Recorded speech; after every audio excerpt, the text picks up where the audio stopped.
आज के इस लाइव सेशन में जुड़े हुए हमारे सभी आदरणीय साथी, सभी स्वजाति बंधुओं को मेरा नमस्कार।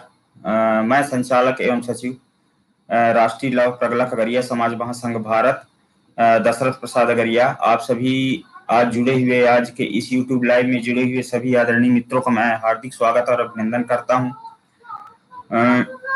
मित्रों, आज के इस लाइव सेशन जो आज हमने ये लाइव सेशन का जो ये आयोजन किया हुआ है, इसके बारे में हम बारी बारी से पॉइंट बाय पॉइंट, बिंदु बाय बिंदु हम इस पर चर्चा करेंगे कि आज के लाइव सेशन का क्या अर्थ है, क्या मतलब है, क्या महत्व है। उससे पहले मित्रों, मैं आप सभी को होली की हार्दिक शुभकामनाएं देना चाहता हूं।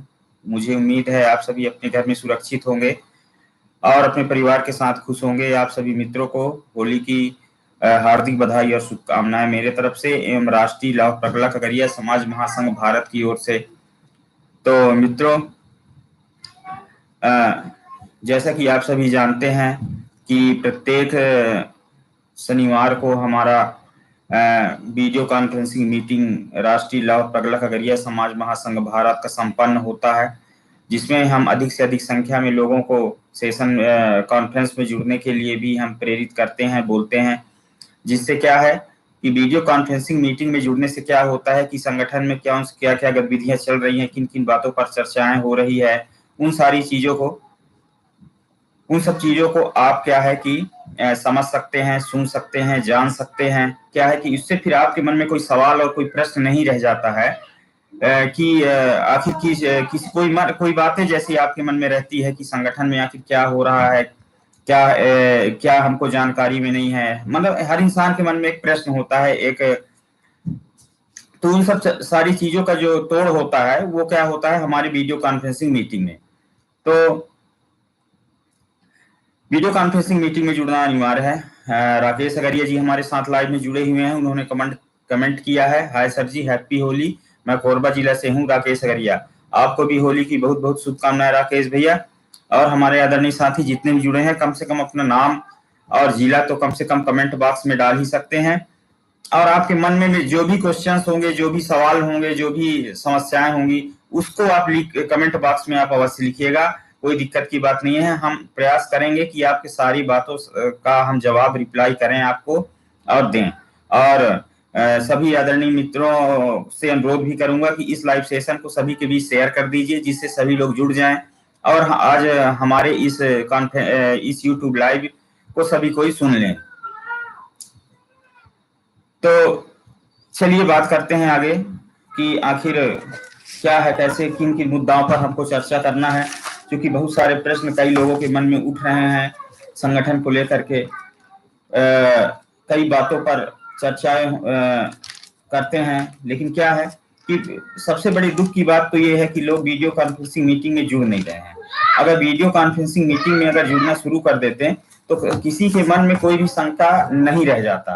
अब चूंकि देखिए, काम तो सभी कर रहे हैं, लेकिन समस्याएं आ रही है। थोड़ा सा मैं क्षमा चाहूंगा, इसको मैं ओपन कर लेता हूं। कुछ डायरी में हमने बनाया हुआ है जो किस बिंदु पर हमको चर्चा करना है, उन सब चीजों को अपन देख लेते हैं।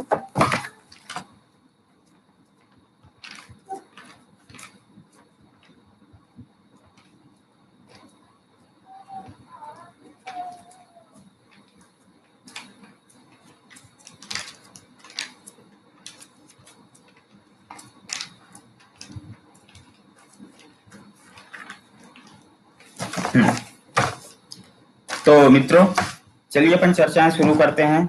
आज का हमारा चर्चा का बिंदु यही है कि सबसे पहले हम शुरुआत करेंगे आज की मीटिंग की शुरुआत करेंगे हम, आज की चर्चा का शुरुआत करेंगे हम कोरिया की मीटिंग से। मित्रों, आप सभी लोगों को अवगत है कि राष्ट्रीय लौह प्रगलक अगरिया समाज महासंघ भारत अब क्या है कि हर जिला में जा करके ग्राउंड स्तर पर अगरिया समाज के उत्थान एवं विकास के लिए कार्य करना शुरू कर दिया है, जिसके लिए हमारे संगठन का एक योजना है, एक नीति बनी है कि जिस तरीके से हमने सभी राज्यों में एक एक जिला राज्यों के जिलों में एक एक जो जिला अध्यक्ष बनाया हुआ है और उनकी जिला समिति बनी हुई है, उनके माध्यम से हर जिला में एक हम महासम्मेलन रखवाते हैं और उस महासम्मेलन में दूर दूर से सभी आदरणीय साथी पहुंचते हैं और वहां के समाज को जागरूक करने का एक बहुत बड़ा अभियान चलाते हैं, जो एक महासम्मेलन के माध्यम से संपन्न होता है। तो इसी तरीके से आपने देखा, आपने सुना है, अभी इतने दिन से अभी हम लोगों ने कम से कम चार महासम्मेलन हमने 3 संपन्न करा चुके हैं। ठीक, डिंडौरी जिला में हमने एक महासम्मेलन पहले किया था, फिर कोरबा में हुआ, फिर इधर कोरिया में हुआ, ठीक है ना। तो इस तरीके से तो दिनांक 14 मार्च को जो भी हमारा महासम्मेलन संपन्न हुआ, बहुत ही शानदार, बहुत ही अच्छा रहा और उत्तम व्यवस्था, बहुत ही शानदार व्यवस्था थी। आदरणीय शुक्ल प्रसाद नागवंशी जी, वहां के जिलाध्यक्ष महोदय को बहुत बहुत धन्यवाद और संपूर्ण वहां की पूरी टीम, पूरी समिति एवं पूरा कोरिया जिला के जितने भी कार्यकर्ता हैं, सभी को संगठन की ओर से बहुत बहुत धन्यवाद देना चाहेंगे एवं आगे भी उम्मीद करते हैं कि इसी तरीके का कार्यक्रम आपके जिला में ऐसे ही होता रहेगा और अपने अगरिया समाज के लोगों को आप इसी तरीके से जागरूक करते रहिएगा और प्रयास यही करते रहिएगा कि कोई भी व्यक्ति ऐसा ना बचे जो आपके संगठन से वंचित रह जाए, आपके जिला ग्रुप से कोई बच जाए। हमको इस तरीके का अभियान छेड़ना है कि हर तरीके से आपका जो संगठन है, आपका जो समिति है, वो गांव-गांव में, घर-घर में जाकर के लोगों तक पहुंचे और सभी को पता होना चाहिए कि कोरिया जिला में या फिर किसी भी जिले में हो, ये अगरिया समाज की समिति बनी हुई है और वहां लोग समाज के लिए कार्य कर रहे हैं। ठीक है मित्रों, तो इस तरीके से राष्ट्रीय लौह प्रगलक अगरिया समाज महासंघ भारत जो है अब गांव-गांव जाकर के लोगों को जागरूक करना शुरू कर दिया है।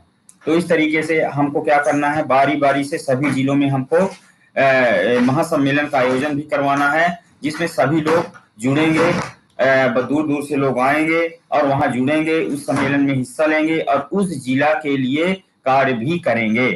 तो जिससे हमारा समाज जागरूक होगा और उस जिला के समिति के लिए एक आसानी बनेगी और लोग आपके जिला समिति से फिर जुड़ेंगे और आपके संगठन के प्रति उनकी सोच भी सकारात्मक हो सकती है। तो पॉइंट एक ये रहा मित्रों। अब मैं थोड़ा सा बात करना चाहूंगा राष्ट्रीय लौह प्रगलक अगरिया समाज महासंघ भारत है, उसका उद्देश्य क्या है। राष्ट्रीय लौह प्रगलक अगरिया समाज महासंघ भारत का प्रथम उद्देश्य तो है सभी को संगठित करना, एक मंच पर लाना।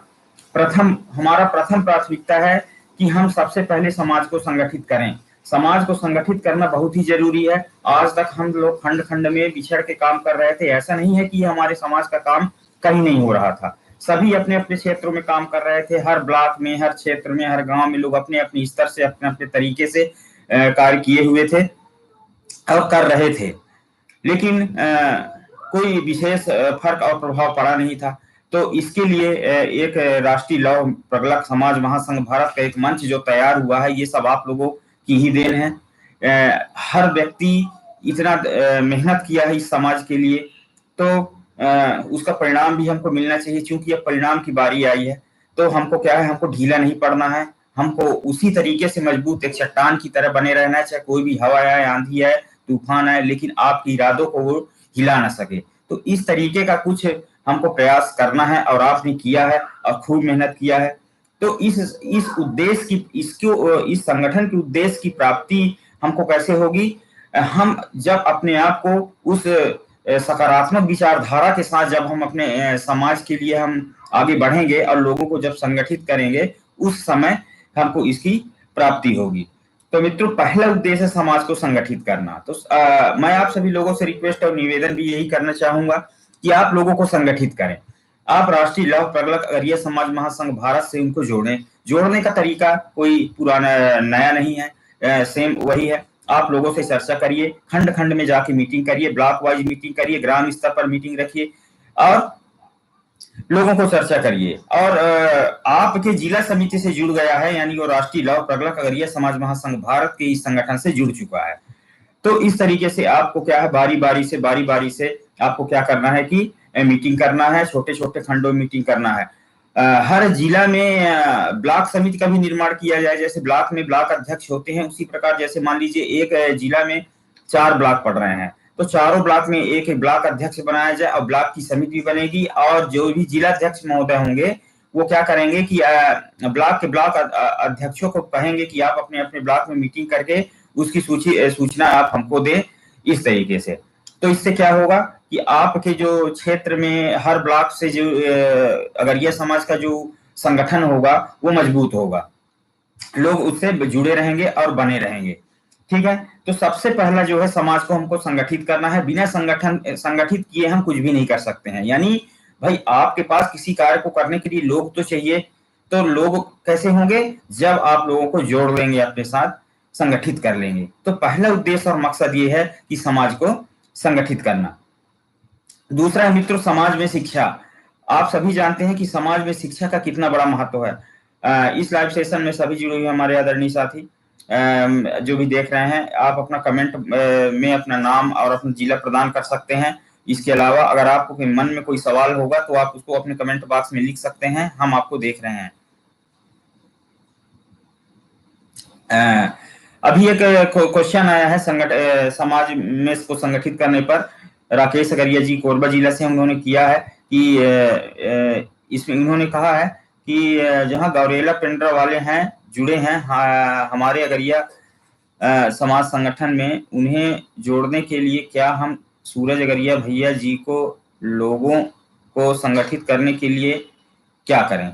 बहुत बढ़िया सवाल है आपका कि संगठित करने के लिए क्या करना चाहिए। तो राकेश भैया, मैं आपको यही कहूंगा कि हमारा जो संगठन है वो सभी तक पहुंच चुका है और वो सूरज भैया भी इस बात को जानते हैं कि संगठन में क्या है, कैसे चल रहा है, गतिविधियां चल रही है। और वहां से अभी हमने जो प्राथमिकता हमने दिया है, उस जिला से एक मुखिया बतौर तो दीवान अगरिया जी हैं, वहां से टीचर हैं, उनको हमने दिया हुआ है उसकी जिम्मेदारी। और शीघ्र से शीघ्र सारे सवालों का जवाब आपको मिल जाएगा। सतत प्रयास में पिंडरा जिला लगा हुआ है और जल्दी से जल्दी आप हम सब एक हो करके, किसी भी प्रकार की कोई दूरी किसी के बीच में नहीं रह जाएगी। थोड़ा सा पैसेंस और थोड़ा सा धीरज रखना है अपने को और काम हमारा शीघ्र बन जाएगा। और सभी एक साथ संगठित हो करके हर चीज में हम सबको समान स्थिति में लाने का प्रयास पूरी तरीके से कर रहे हैं। तो चलिए, पॉइंट नंबर 2 है अब समाज में शिक्षा। मित्रों, आप सभी जानते हैं कि समाज में शिक्षा का क्या रोल है, कितना महत्वपूर्ण चीज है। अगर आज हम किसी चीज से पीछे हैं, अगर हमारा समाज आज संगठित नहीं है या किसी चीज को लेकर के हम पिछड़ रहे हैं, तो वो शिक्षा का अभाव बहुत बड़ा है। आप अपने क्षेत्रों में देख सकते हैं कि आपके समाज के कितने लोग सरकारी जॉब में हैं या प्राइवेट जॉब में हैं या फिर स्वयं के व्यवसाय पर हैं। तो आप सबसे पहली बात तो यह है कि समाज में शिक्षा पर जोर दीजिए। ब्लॉक ब्लॉक खंड खंड में जहां भी आप मीटिंग कर रहे हैं, वहां आप क्या करें कि लोगों को शिक्षा के प्रति जागरूक करें। उनके जितने भी रहते हैं उन माता पिताओं सबको बोले कि आपको अपने बच्चे को पढ़ाना है और हर हाल में पढ़ाना है। बहुत सारे माता पिता क्या करते हैं हमारे समाज में कि माता पिता घर में काम करने चल देते हैं और बच्चे घर में अपने छोटे भाइयों को खिलाते हैं या फिर घर का कुछ अन्य काम करते हैं, खाना पकाते हैं, लकड़ी लेने जाते हैं। तो ये क्या है, देखिए एक बहुत ही बड़ी समस्या है। आप बच्चों को शिक्षा से वंचित मत रखिए। अगर कोई बच्चा नहीं पढ़ रहा है, फिर भी आपको हर हाल में उसको विद्यालय तक पहुंचाना है और हर हाल में अपने समाज को शिक्षित करना है, अपने बच्चों को शिक्षित करना है। शिक्षा का स्तर जब बढ़ेगा तो उनको हर चीज की अपनी संवैधानिक जानकारी भी होगी, अपने हक और अधिकार को समझेंगे, तो आपके समाज का विकास होगा। और हम सब समाज की ही विकास चाहते हैं, इसलिए समाज के विकास में शिक्षा का एक महत्वपूर्ण योगदान है। इसलिए शिक्षा एक बहुत ही अहम कड़ी है। इसलिए शिक्षा पर विशेष जोर दें और अपने समाज में शिक्षा को लाना हम सभी का कर्तव्य है। नंबर 3 है मित्रों, नशा मुक्त बनाना, समाज को नशा मुक्त बनाना। सबसे बहुत ही और अहम कड़ी नशा मुक्त बनाना समाज को। हमारे रघुनाथ जी ने कमेंट किया है, विचार ठीक है। बहुत बहुत धन्यवाद रघुनाथ सर। आपका हार्दिक स्वागत करते हैं आज की आज की यूट्यूब लाइव कॉन्फ्रेंस में। तो समाज को नशा मुक्त बनाना है। आप देख रहे हैं, आप समझ रहे हैं, आपके क्षेत्र में जहां भी कोई भी छठी बरहों दस गात जैसे कार्यक्रम हो रहे हैं, वहां नशा किस तरीके से छाया हुआ है। अब देखिए, नशा मुक्त करने का अर्थ ये नहीं है कि हम अपना स्वयं का नशा ही छोड़ दें, ऐसा नहीं है। आप समाज में जाते हैं, आते हैं, उठते हैं, बैठते हैं, जहां चार लोग रहते हैं, बड़े बुजुर्ग बच्चे रहते हैं, घर परिवार में बच्चे रहते हैं, उनके सामने आपको शराब या फिर नशा पान करके बातचीत नहीं करना है, क्योंकि इसका दुष्प्रभाव हमारे बच्चों में जा रहा है और बच्चे फिर बाद में हमारे गाइडलाइन को अपना लेते हैं, क्योंकि बच्चा देखकर ही सीखता है, फैमिली देखकर ही सीखती है। तो जितना बेहतर आप अपने आप को बना सकेंगे तो आपका फैमिली और आपका परिवार और आपका समाज भी आगे जा सकता है।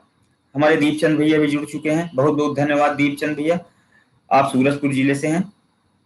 इस तरीके से तो समाज में इस नशा मुक्त बनाने के लिए कड़े प्रयास करने पड़ेंगे, कुछ फैसले हमको कड़े लेने पड़ेंगे। जैसे क्या कड़े फैसले, जैसे आप समझ लीजिए, जैसे कोई आप किसी भी सामाजिक कार्यक्रम की गतिविधियों में जा रहे हैं, अपने जिला में अपने ब्लॉक में जा रहे हैं, तो आप जो भी व्यक्ति समाज में शराब पीकर आया है, बोल रहा है आप लोग के बीच, उसको बिल्कुल सख्त हिदायत दीजिए कि आप समाज में नशा करके आप बैठ नहीं सकते हैं, अगर आप बैठ गए हैं तो आप बोल नहीं सकते हैं।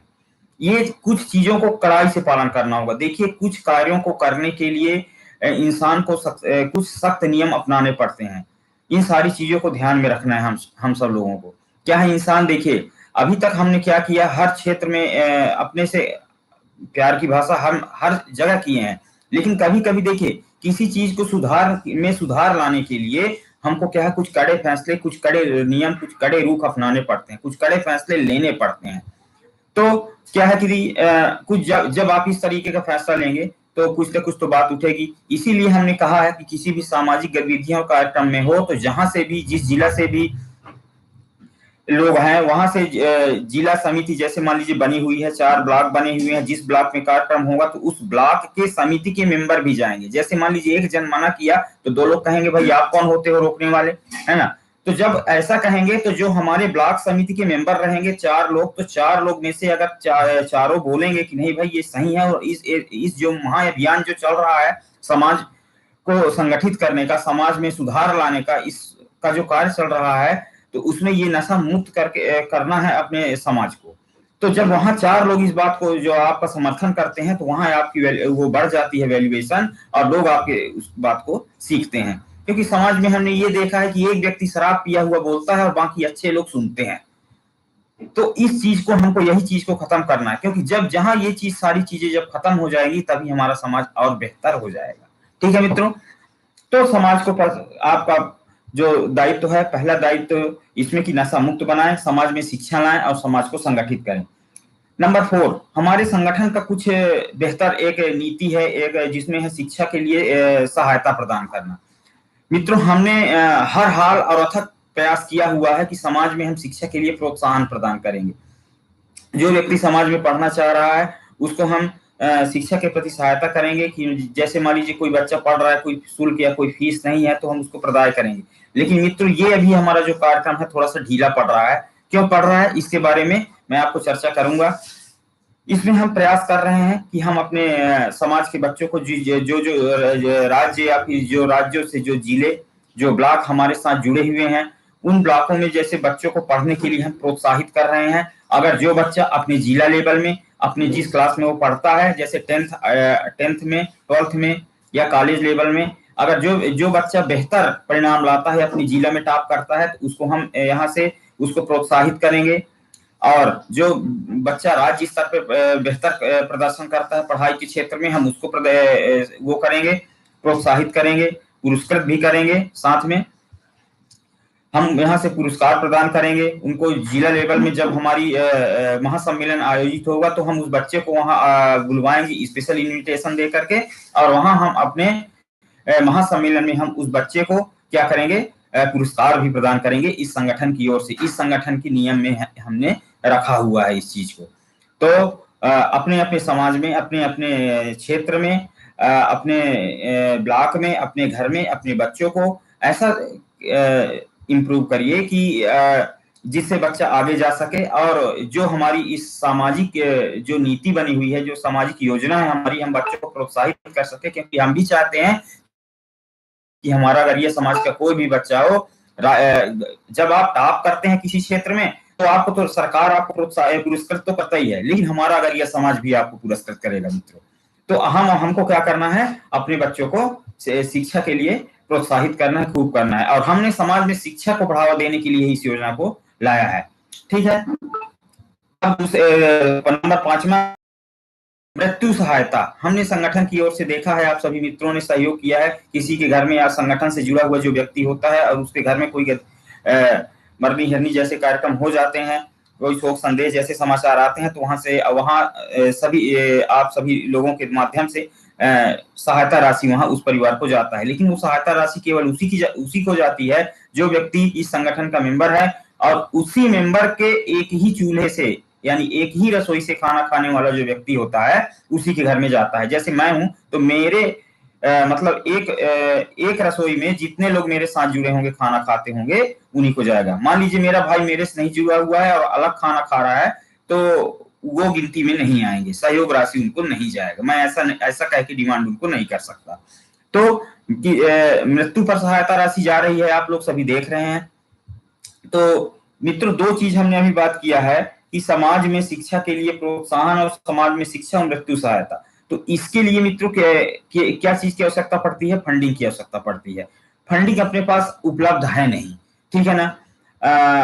अब इसमें क्या है, फंडिंग की आवश्यकता है। फंडिंग करने के लिए हमको समाज में क्या है, थोड़ा थोड़ा 10, 5, 20, 50 जो भी थोड़ा थोड़ा हो, हमको समाज में देते रहना चाहिए। संगठन का जो खाता है उसमें देते रहना चाहिए, ठीक है। देते रहेंगे तो इससे क्या होगा कि जिसके घर में भी जो भी कार्यक्रम होती है, गतिविधियां होती हैं, तो हम उसको उतनी सहयोग राशि हम प्रदान कर देते हैं, जिससे क्या है कि उसका संगठन के प्रति विचार भी सकारात्मक रहता है और अच्छा सोचता है और लोगों को जागरूक करने का प्रयास करता है। तो इन सारी योजनाओं को कौन फॉलो करेगा?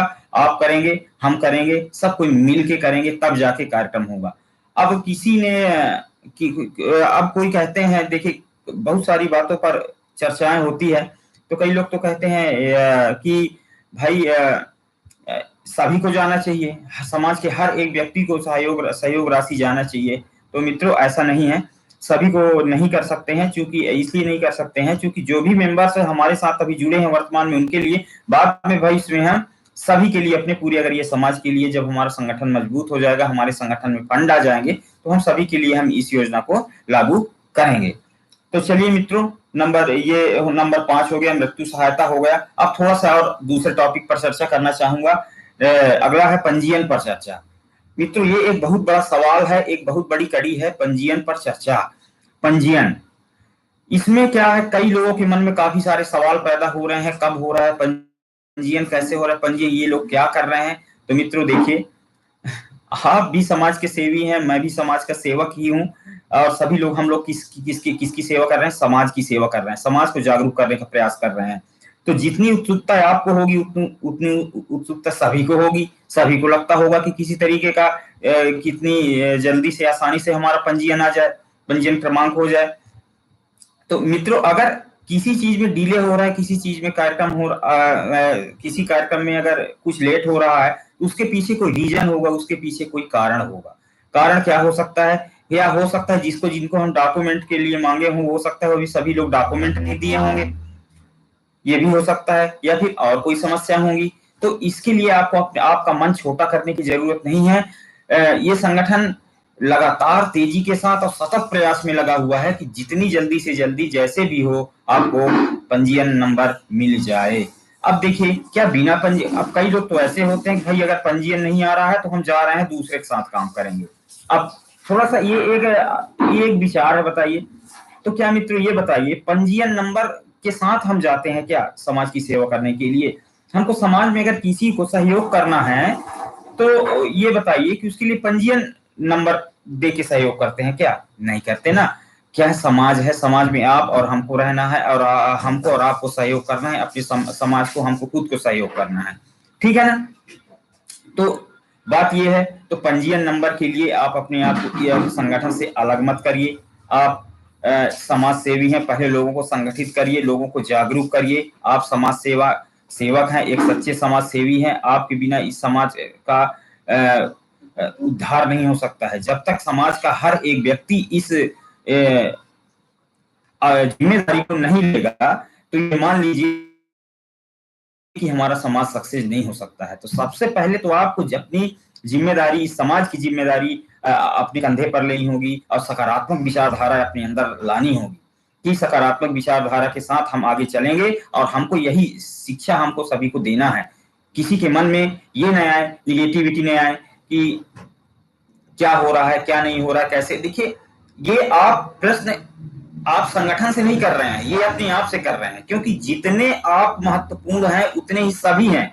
मैं हूं, अध्यक्ष महोदय हैं, कोई भी हो, सभी कोई उतने ही महत्वपूर्ण व्यक्ति हैं जितने की आप हैं। इसलिए ऐसा किसी को नहीं कहना चाहिए कि आप लोग क्या कर रहे हैं।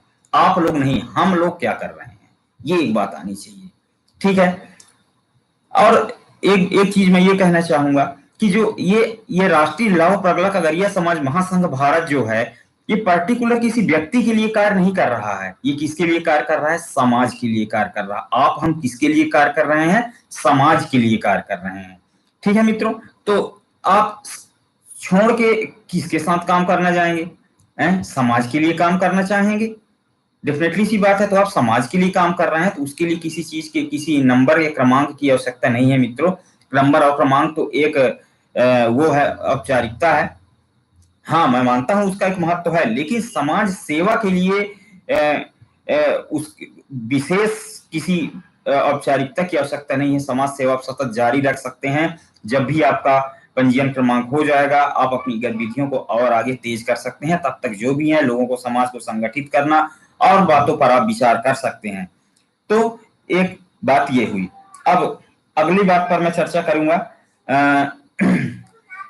अभी हमने हमारा एक व्हाट्सएप ग्रुप भी चल रहा है। एक राष्ट्रीय लौह प्रगलक अगरिया समाज, दूसरा राष्ट्रीय लौह प्रगलक अगरिया समाज 1। ठीक है। और हमने एक कुटुंब ऐप भी लॉन्च किया हुआ है। तो कुटुंब ऐप में हम पूरे भारत को संगठित कर रहे हैं। ठीक है मित्रों।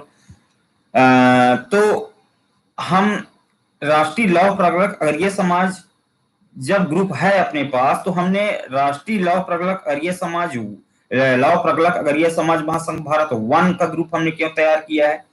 डेफिनेटली सी बात है, क्योंकि एक ग्रुप में जब मेंबर्स नहीं आएंगे तो दूसरे ग्रुप में आएंगे। तो हमने दूसरे ग्रुप में रखा है लोगों को। अब दोनों जगह डिटेल शेयर करना पड़ता है। तो कुछ आदरणीय मित्रों का सवाल रहता है कि आप दो ग्रुप बनाए हैं।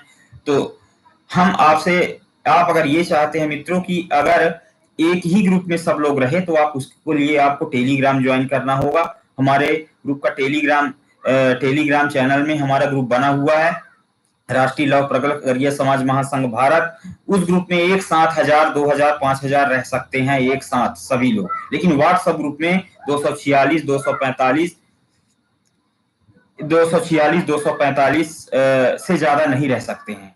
इसलिए 2 ग्रुप बना हुआ है। इसमें कोई संदेह की बात नहीं है।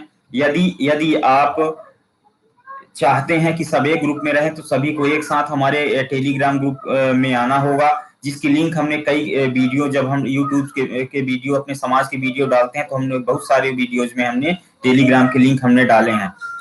और अगर आपको कोई दिक्कत आती है टेलीग्राम के ग्रुप को ज्वाइन करने में, तो आप अपना जो कमेंट है वो आप व्हाट्सएप ग्रुप में भी डाल सकते हैं और हमारी इस लाइव सेशन के कमेंट बॉक्स में भी डाल सकते हैं कि मुझे आप टेलीग्राम ग्रुप को ज्वाइन करना है, कृपया मुझे लिंक दें। इस तरीके से तो हम आपको टेलीग्राम ग्रुप में जोड़ देंगे। तो हमको अभी देखिए, अभी धीरे धीरे हमारे पास जब मेंबर बढ़ते जा रहे हैं, तो उस बीच में फिर हमको तीसरा ग्रुप का निर्माण करना पड़ेगा व्हाट्सएप में। ठीक है। इसलिए मेरा सुझाव यही है कि आप सभी टेलीग्राम ग्रुप को इंस्टॉल कर लें, और टेलीग्राम को इंस्टॉल करने के बाद हमको सूचित कर दें आप, और हम आपको राष्ट्रीय लौह प्रगलक अगरिया समाज महासंघ भारत के टेलीग्राम ग्रुप में जोड़ देंगे। वहां एक साथ बहुत सारे लोग रह सकते हैं। बड़ी बड़ी फाइलें वहां जा सकती है, बड़े बड़े वीडियो वहां शेयर किए जा सकते हैं। व्हाट्सएप में मुश्किल से 8 से 10 मिनट का वीडियो एक बार में जाता है, लेकिन वहां अच्छे अच्छे 500 MB के वीडियो, 1 GB के वीडियो जो वहां शेयर किए जा सकते हैं। तो ये हुआ मित्रों इसके बारे में। अब हम एक चीज और, एक जानकारी देने जा रहे हैं आपको। हमारे अगरिया समाज संगठन भारत का मोबाइल ऐप कुटुंब ऐप के अलावा, कुटुंब ऐप क्या है? एक सोशल ग्रुप है, जिसमें हमने सभी को, पूरे भारत को इकट्ठा करने के लिए हमने उसको बनाया है, जिससे पूरे भारत के लोग उसमें संगठित होंगे। उसको किसी प्रकार की उसमें कोई दिक्कत नहीं आएगी। लेकिन एक बहुत ही अच्छी बात है, आज तक ऐसा न कभी हुआ था और न कभी शायद होता, लेकिन आगे की बात तो नहीं कह सकता, पर ये अभी वर्तमान में हो चुका है। अगरिया समाज संगठन भारत का mobile app, Android mobile app play store में आ चुका है मित्रों। आप प्ले स्टोर के सर्च बार में जाके इंग्लिश में अगरिया समाज संगठन भारत टाइप करके सर्च मारेंगे तो आपको फर्स्ट में ही मिल जाएगा, उसको आप इंस्टॉल कर सकते हैं। उसमें अभी नया नया मोबाइल ऐप है मित्रों, इसलिए उसमें क्या है कि ज्यादा कुछ फीचर्स तो है नहीं। अभी आपको उसमें वेबसाइट मिलेगी, संगठन का जो वेबसाइट है उसमें क्या क्या गतिविधियां हैं वेबसाइट में आप वहां से देख सकते हैं। और दूसरा कांटेक्ट है, किसी से कांटेक्ट करना हुआ उसमें पदाधिकारियों से तो उनके नंबर्स दिए हुए हैं, ब्लॉग्स दिए हुए हैं जो अगरिया समाज के बारे में जो कुछ भी लिखे जा रहे हैं, जो आप गूगल में टाइप करते हैं, सर्च करते हैं तो बहुत सारी चीजें अगरिया समाज के बारे में जानकारियां मिलती हैं, वो वहां डले हुए हैं, वहां से आप देख सकते हैं। और आपके YouTube के समस्त वीडियोज आपको उसी मोबाइल ऐप में मिल जाएंगे। और हम प्रयास कर रहे हैं हम प्रयास कर रहे हैं कि हम उसको उस ऐप को और बेहतर ढंग से इम्प्रूव करेंगे, बहुत सारे फीचर्स उसमें लाएंगे। क्योंकि अभी शुरुआत है, इसलिए अभी थोड़ा सा पैसेंस रखना होगा, धीरे धीरे सारी चीजें आ जाएंगी। तो आप अगर ये समाज संगठन भारत का मोबाइल ऐप आ गया है, आप उसको इंस्टॉल कर सकते हैं आप अपने मोबाइल में। क्योंकि अगर ये समाज को लेकर के हर एक व्यक्ति अगर ये समाज का हमेशा उत्साहित रहता है, क्योंकि उनके समाज के नाम से कुछ चीजें हैं ही नहीं। तो देखने में आता है जैसे कहीं भी मिल जाए कि अगरिया किराना दुकान, तो कितना अच्छा लगता है कि नहीं, अगरिया चाय टी सेंटर, है ना। तो अगर अगरिया समाज संगठन का मोबाइल ऐप आ गया है तो ये बहुत अच्छी बात है, हम उसको इंस्टॉल कर सकते हैं। तो इस तरीके से तो अब नेक्स्ट बिंदु पर चर्चा करूंगा मित्रों, समय को देखते हुए। 500 की सहयोग राशि पर चर्चा। जो भी जिला अध्यक्ष हमारे महोदय हमको सुन रहे हैं, इस लाइव सेशन में देख रहे हैं, मित्रों आप सभी जानते हैं 1 जनवरी 2021 से प्रत्येक जिले से 500 की सहयोग राशि आनी थी। लेकिन मैंने देखा है कि किसी भी जिले से अभी तक उस सहयोग राशि आई नहीं है। एक बार बालाघाट और अनूपपुर और कोरबा का और उमरिया का आया है, फिर इसके बाद किसी ने अपना सहयोग राशि नहीं दिया। मित्रों अगर आपको समाज में शिक्षा और शिक्षा के लिए सहायता और मृत्यु सहायता जैसे योजनाओं को सफल बनाना है तो उसके लिए आपको अपनी 500 की सहयोग राशि आपको भेजनी होगी। ठीक है मित्रों, इसलिए हम आपसे अनुरोध करते हैं कि इसको आप शीघ्र से शीघ्र इस संगठन के खाते में आप भेजने का कष्ट करें। तो देखिए इस 500 का उद्देश्य केवल 500 रुपए लेना नहीं है, 500 के पीछे बहुत बड़ा राज है, कारण है 500 के पीछे ये राज है कि आप एक व्यक्ति जो भी जिला मेंबर है वो व्यक्ति कब तक 500 रुपए देगा, वो कभी ना कभी तो फिर लोगों से चर्चा करेगा। तो उस चर्चा को हम आगे बढ़ाने के लिए राष्ट्रीय लौह प्रगलक अगरिया समाज महासंघ भारत के प्रचार प्रसार और लोगों को जोड़ने के लिए, समाज को संगठित करने के लिए हमने इस 500 की योजना को तैयार किया है। अब इस 500 के कई फायदे हैं, समाज में हम उसकी सहायता भी कर सकते हैं और दूसरी चीज क्या कर सकते हैं, लोगों को संगठित भी कर सकते हैं। जब जिला में हम बात करते हैं सभी से 10-10, 5-5, तो अगला पूछते ही हैं हमसे कि भाई ये 5 रुपए 10 रुपए आप क्यों ले रहे हैं, तो आप बताएंगे ही राष्ट्रीय लौह प्रगलक अगरिया समाज संघ के बारे में, उसके उद्देश्य उसके मकसद के बारे में। तो इससे प्रचार प्रसार होगा और लोग आपके साथ जुड़ेंगे। ठीक है मित्रों, तो इसका उद्देश्य मकसद यही है और 500 कोई बड़ी चीज नहीं है। इसके लिए आपको खूब अपने समाज के लिए सभी को प्रयास करना है, मेहनत करना है, जिससे कि हमारा समाज आगे जाए और विकास करे। ठीक है, और नेक्स्ट बिंदु पर चर्चा करूंगा सांस्कृतिक रीति रिवाज को बनाए रखने पर चर्चा। हमको अपनी संस्कृति रीति रिवाज कल्चर को बनाए रखना है, चाहे हम किसी भी क्षेत्र में हो, किसी भी स्टेज में हो, किसी भी स्थिति में हो, हमको अपने कल्चर को लेकर के चलना है। हम अगरिया हैं, अगरिया एक लोहे पर कार्य करता है, अगरिया लौह प्रगलन का कार्य करता था। ये हमारा जो संस्कृति है कल्चर है उसको लेके चलना है। वैसा नहीं कि हम लोहा कूटना ही शुरू कर दें, लेकिन ये है कि जो हमारा कल्चर है, व्यवसाय है, हमको उसको बना के रखना है और हमको लेकर के चलना है। क्योंकि आज जो हमारी पहचान है वो हमको हमारे अगरिया समाज से ही है। कई चीजों में जैसे कुछ आदरणीय साथी कहते हैं कि इतने दिन से काम कर रहे हैं, तो आपने क्या किया, पंजीयन नहीं कराया? तो मित्रों, मैं इसका जवाब देना चाहूंगा कि आपने क्या किया है। आपने बहुत बड़ा काम किया है। क्या किया है? आपने अगरिया समाज को उसकी पहचान दी है। आज किसी को, कोई भी ऐसा मेंबर जो व्यक्ति आपके संगठन से जुड़ चुका है, वो किसी को अगरिया लिखने और अगरिया कहने में शर्म नहीं आता होगा। वरना पहले आप देख लीजिए, आज उसी की देन है कि आज सभी अगरिया बंधु आपके साथ जुड़ रहे हैं। ठीक है, वरना लोग अपना गोत्र लिखते थे, ऐसा नहीं है। गोत्र से क्या है, पहचान छिप जाती है। ठीक है, कि आप क्या है एक्चुअल में। लेकिन आज गर्व से हर आदमी कहता है कि मैं अगरिया हूं, मैं दशरथ प्रसाद अगरिया हूं। ठीक है, हमको किसी प्रकार की कुछ कहने में अपने समाज के बारे में दिक्कत नहीं आती, क्योंकि आज हर जगह क्षेत्र में, हर क्षेत्र में, गूगल में, यूट्यूब में आज अगरिया टॉप में है। आज सभी आपके इस यूट्यूब चैनल को देख रहे हैं, समझ रहे हैं, सुन रहे हैं। आपके अगरिया समाज को सभी केयर कर रहे हैं। और ये सब किसके वजह से सुनिश्चित हुआ है? ये सब आप सभी लोगों के व्यवहार और मेहनत कार्य से ये सब सफलता जो आज अचीवमेंट, जो ये उपलब्धि मिली है, उन्हीं की वजह से हुआ है। तो मित्रों, मैं यही कहना चाहूंगा कि आप अपने संगठन के लिए हमेशा सकारात्मक विचारधारा बना के रखिए। लोगों के मन में क्या है, इससे हमको नहीं लेना देना है। लेकिन हाँ, ये संगठन एक बहुत बड़ा मंच तैयार कर लिया है, ये सब आप लोगों की देन है। तो इसे टूटने मत दीजिएगा, बिखरने नहीं दीजिए, क्योंकि इस बार अगर ये टूटा तो आप फिर से 10 से 15 साल पीछे ही चले जाएंगे। इसलिए हम सबकी जिम्मेदारी यही है कि हमको इस संगठन को अंतिम तक लेके जाना है और लास्ट छोर तक लेके जाना है। बात रही पंजीयन की, तो हमने बहुत सारे तो ऐसे हैं हमारे आदरणीय साथी जो इन्होंने दस्तावेज ही नहीं दिया है। अब क्या कर सकते हैं हम, बताइए भला। अगर दस्तावेज आता तो हम अभी तक उसकी कार्रवाई भी पूर्ण करवा चुके होते। लेकिन कई हमारे साथी जो ऐसे हैं जो दस्तावेज ही नहीं दे रहे हैं कि आज कल लगा हुआ है। तो चलिए देखते हैं, जब आएगा तो उसी के बीच में कराएंगे। और ये है समाज सेवा का कार्य में, मेरा मानना है कि किसी भी प्रकार की कोई कुछ चीज हासिल नहीं होती। बस हाँ, एक ये रहता है कि हाँ, समाज सेवा कर रहे हैं तो आपके जिला में, आपके क्षेत्र में काम कर रहा है, आपको लोग पहचानते हैं, आपको लोग जानते हैं। और इससे बड़ा पुनीत कार्य कुछ भी नहीं है। इसलिए मैं यही कहूंगा कि अपने समाज की सेवा में सतत लगे रहिए, क्योंकि आप किसी पर्टिकुलर किसी व्यक्ति के लिए काम नहीं कर रहे हैं। आप अगर यह समाज के लिए कार्य कर रहे हैं, ना आप कि अध्यक्ष महोदय, न आप सचिव के लिए, न आप किसी के लिए नहीं।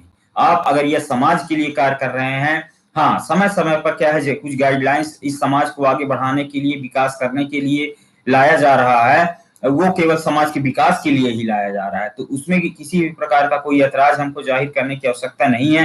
अपनी विचारधारा हमको सकारात्मक रखनी है। सकारात्मक विचारधारा के साथ ही हम समाज को आगे लेकर जा सकते हैं और मोटिवेट कर सकते हैं। तो मित्रों, हमारा आज का चर्चा यही रहा। और अगर आपके मन में किसी प्रकार का कोई शंका और संदेह अगर है, तो आप कमेंट बॉक्स में लिख के आप हमसे पूछ सकते हैं। पर वैसे किसी का नहीं आया है। सबने अपना विचार सकारात्मक ही रखा है। अगर कोई भी विचार हो तो आप उसको कह सकते हैं। बहुत सारे साथी झल्लाहट में ग्रुप में पोस्ट करते हैं किन्हीं बातों को लेकर के। तो हम यही उनसे आशा उम्मीद करते हैं कि अगर किसी भी प्रकार की जानकारी कोई न रहे तो आप कृपया फोन लगाइए। आज के डेट में अध्यक्ष, उपाध्यक्ष, संचालक और सभी जिला अध्यक्ष, सभी के नंबर से हर जगह छपे हुए हैं। आप कहीं से उठा के उनको कॉल कर सकते हैं, पूछ सकते हैं। सभी लगे हैं, सभी मेहनत कर रहे हैं। चलिए एक बात आई, राकेश भैया कुछ बोले हैं। सर, कोई गांव है जो मानते हैं नहीं कि हम अगरिया समाज के, वो बोलते हैं हम लोग अगरिया हैं। अच्छा अच्छा अच्छा अच्छा, बहुत बढ़िया प्रश्न है राकेश भैया आपका। राकेश भैया पूछते हैं कि बहुत सारे ऐसे गांव हैं जो कहते हैं आप अगरिया हैं, और सॉरी, हम अगरिया हैं, आप लोग अगरिया नहीं हैं। ये बात जो है ना, बहुत ही इंटरेस्टिंग है। अब क्या कर सकते हैं, देखिए, पुराने विचारधारा को लेकर के आज भी कई जगह ऐसी बातें हो रही है। अब क्या कह सकते हैं, देखिए, अगरिया समाज के बहुत सारे गोत्र हैं। अब जिस क्षेत्र में हम रहते हैं उस क्षेत्र के हम गोत्रों को जानते हैं, ठीक है ना। तो हम कह देते हैं हाँ, यही अगरिया है। और जब कोई दूसरे गोत्र का व्यक्ति हमारे साथ आता है तो हम कह देते हैं नहीं यार, ये अगरिया ही नहीं है। मतलब खुद ही हम सर्टिफाई करने लगते हैं लोगों को कि ये अगरिया नहीं है। तो पहली बात तो ये कि जो अगरिया नहीं है वो आपके साथ क्यों जुड़ना चाहेगा। फर्स्ट बात आप इस बात को देख लें, तो ऐसा नहीं है। हम सब एक हैं। पहले तो आप पूरे भारत में जितने अगरिया के गोत्र हैं सभी गोत्रों को पहले पहचान लें कि अगरिया के अंतर्गत कौन आते हैं, इसके बाद ही आप किसी को आइडेंटिफाई करें, क्योंकि जो आपके समाज का व्यक्ति नहीं होगा वो आपके समाज में नहीं आएगा। तो ऐसा लोगों का बोलना गलत है राकेश भैया, कि जो लोग बोलते हैं कि आप अगरिया नहीं हैं और हम लोग हैं, तो ऐसा नहीं है। जो अगरिया होगा वही अगरिया के साथ संबंध बनाने का प्रयास करेगा। कोई दूसरे समाज का व्यक्ति हमसे संबंध या रिश्ता जोड़ने का प्रयास नहीं करेगा। और देखिए मैंने बहुत सारी चीजें मैंने गूगल पर पोस्ट किया हुआ है कि देखिए बातें कई आ जाती है इसमें, एक महली वाली बात भी आ जाती है, लोहार वाली बात आ जाती है, अगरिया वाली बात आ जाती है। तो देखिए ऐसा कुछ भी नहीं है। सब अगरिया समाज के ही अंग हैं, एक साथ हैं सब, इसमें कोई दिक्कत वो वाली बात नहीं है। महली और अगरिया के बीच के संबंध को मैंने एक पोस्ट में मैंने डिस्क्राइब भी किया है उसको, तो उसको जरूर थोड़ा सा पढ़ लें सभी लोग और उसकी जानकारी दे दें। हमारे मोबाइल ऐप के ब्लॉग में आपको मिल जाएगा। वहां उस ऐप को जब इंस्टॉल करेंगे तो उसमें वो दिया हुआ है। तो ऐसा नहीं है, हम सब एक हैं, सब खंड में बटे हुए हैं। क्षेत्रीय संस्कृति गतिविधियों के आधार पर हमने अपने आप को चेंज किया है। बाकी ऐसा कुछ भी नहीं है। अगरिया अगरिया ही है और सारे लोग अगरिया ही हैं, और हमको सभी को एक साथ लेकर ही चलना है। तभी एक हम सभ्य अगरिया समाज का निर्माण कर पाएंगे और संगठित अगरिया समाज का निर्माण कर पाएंगे। तो मित्रों चलिए एक बार पुनः आप सभी लोगों को बहुत बहुत धन्यवाद। आप सभी लोग ने लाइव सेशन में जुड़ा और सभी ने सुना, और हमारे YouTube चैनल के जो सब्सक्राइब के बटन है उस पर आप क्लिक कर लेंगे। वीडियो अच्छे लगते हैं तो लाइक करिएगा, सभी अगरिया समाज के लोगों तक उसको शेयर किया कीजिए। ये आपका चैनल है।